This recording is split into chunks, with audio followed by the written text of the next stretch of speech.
Yeah, I was watching Styles show, and you know, briefly he was talking about the Tekashi 6ix9ine thing, and he said something along the lines of he found the connection between Tekashi 6ix9ine and the mayor of Chicago. Like the mayor of Chicago was. About this, right?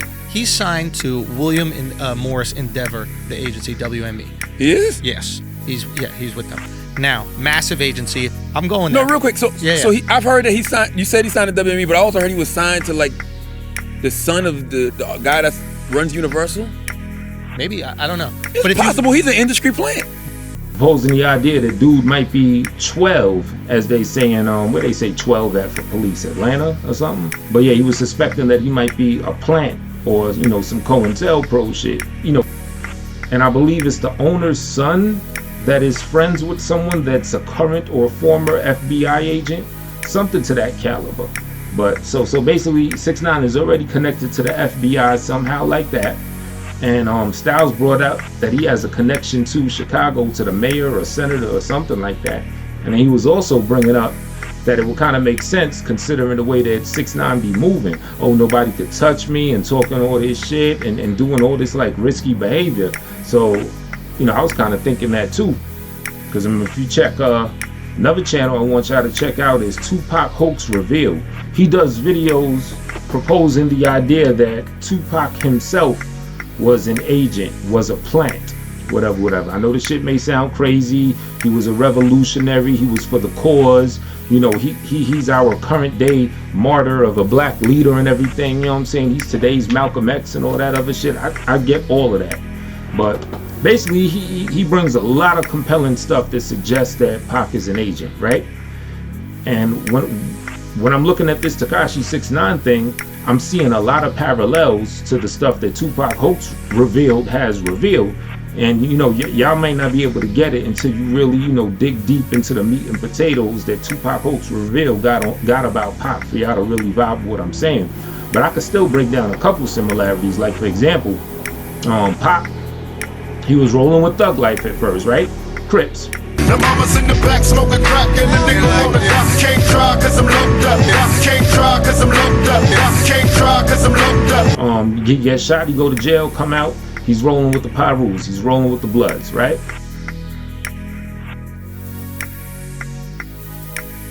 6ix9ine, when he first came out with that Scum Gang shit, he was rolling with a lot of Crips. He had, you know, they were blue flagged up in the videos and all that stuff. Next thing you know, he's Treyway with the Bloods. There's another one. When Pop, the night that Pop died or whatever, right? Or supposedly got shot, it was in Vegas. He was in a car rolling with Suge Knight. He gets shot. Boom.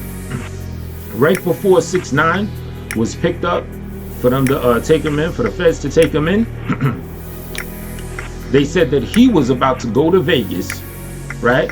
And the feds were worried about his life because at that time they had caught the wiretap that, you know, suggested that his own Treyway people allegedly were trying to kill him. So, and they had intel that they were going to catch him in Vegas, right? Then I heard some other intel. Another source said that, yeah, they were going to catch him in Vegas and they were going to try to make it look like a gang thing. You know what I'm saying? Like make it look like locals in Las Vegas, like Crips or whoever, are the ones that, you know, shot him.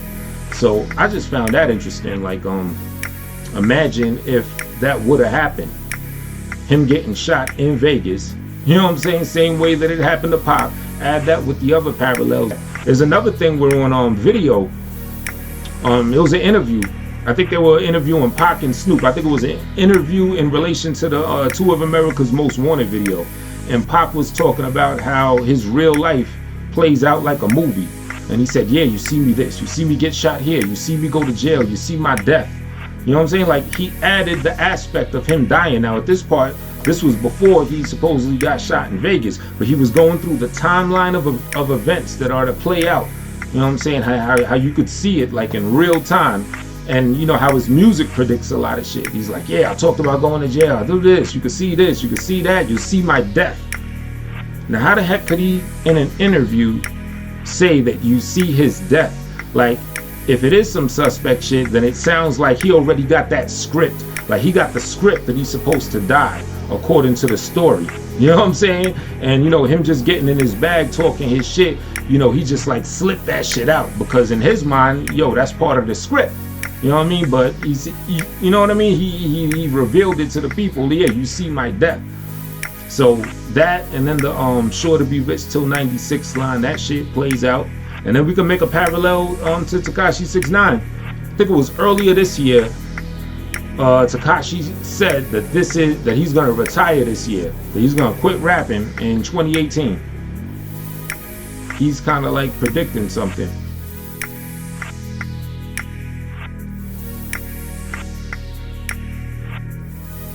I mean, I know this shit sound like a stretch, but at the same time, if you look at both of these individuals and really see what they go through, if someone were to tell you this, Pac shooting at 2 cops, getting off, going to jail, getting bailed, shot 5 times, coming out, this and that, 6ix9ine, rolling with all these people, robbing people, getting arrested like mad, being on probation, this, that, the third, finding guns in his crib.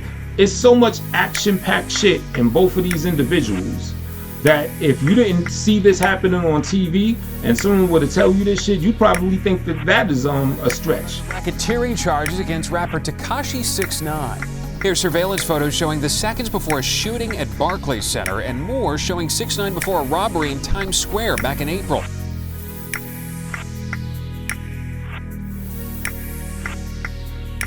His arrest, which we first told you about yesterday, came after he was sentenced to probation in a sex crimes case last month. And he's supposed to be in a New York City courtroom on Friday to face sodomy and sex abuse charges stemming from a hotel room incident last November.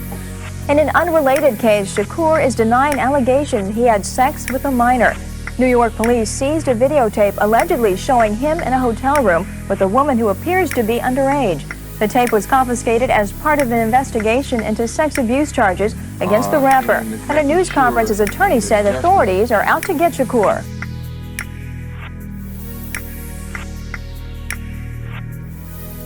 You know what I'm saying? But we're so caught up watching this shit live that it doesn't seem unrealistic. Because, you know, we're watching it and it's given to us by the media. They're telling us about it. So it gotta be true. So I say that to say that the notion that either one or both of these people are plants and that they're just playing out a script that's written to them, sure, that sounds far out there. But then when you look at the shit that actually goes on, personally, to me, that sounds just about as far out there. You know what I'm saying? Like, this 6ix9ine kid, the shit that he's going through, this shit is like, even people that do videos say it. They say, you can't make this shit up. Because it sounds so unbelievable. You know what I'm saying? It says, when 6ix9ine, even the Chicago people were saying this. They were saying when 6ix9ine was in Chicago, when he was fronting, talking about the hood, they can't touch him, he's gonna roll through there everywhere. The local people, local rappers, local gang dudes, just local residents, they were saying he was rolling around with mad different cops and with like government type license plate type police officers. You know what I mean? They showed a picture of one of them where it showed a whole bunch of cars around him escorting them like he a senator or something. They were saying something else. They were saying when Tekashi came to Chicago, a lot of people started getting locked up. You know what I'm saying? Like a lot of, you know, hood folks, gangsters, rappers that, you know, deal in whatever they deal with. They were saying a lot of them started getting locked up like way more than usual in such a short time. You know what I mean? When 6ix9ine was out there. I'm not saying that he's a plant or anything like that, but I still gotta at least believe the plausibility of that. Because then you could ask yourself, well, what's the motive? Well, look what he's doing. Starting shit with different gangs, you know, stirring up all type of beef and drama and just like trying to put this like real, you know, this aggressive energy in hip hop so everyone could like get at him and get on his head and get riled up. Just like with Tupac. You could say Tupac was part of the gangster rap agenda. Because prior to like Dre and Snoop and all of that, especially in New York, you know what I'm saying, we were on some one for all for one, brand Nubian, peace, love. You had the Native Tongue movement, you had Tribe Called Quest, you had Public Enemy, you had like revolutionary music and literally a modern version of the hippie era as far as hip hop music is concerned. Like we were really going on a path of, you know, some peace, build, and do things together type shit. And then the Chronic came out. You know what I'm saying? Now granted, when the Chronic came out, the music was just amazing. But a lot of people suspect that, you know, gangster rap was fed to us just to break apart that unity and, you know what I'm saying, that revolutionary spirit that we had. and then it turned into boom. You know what I'm saying? They say real life is stranger than fiction, but what if that stranger than fiction thing is that all this shit is a script that they're writing, that they're playing out for us? Presidents to represent. I'm out for presidents to represent me.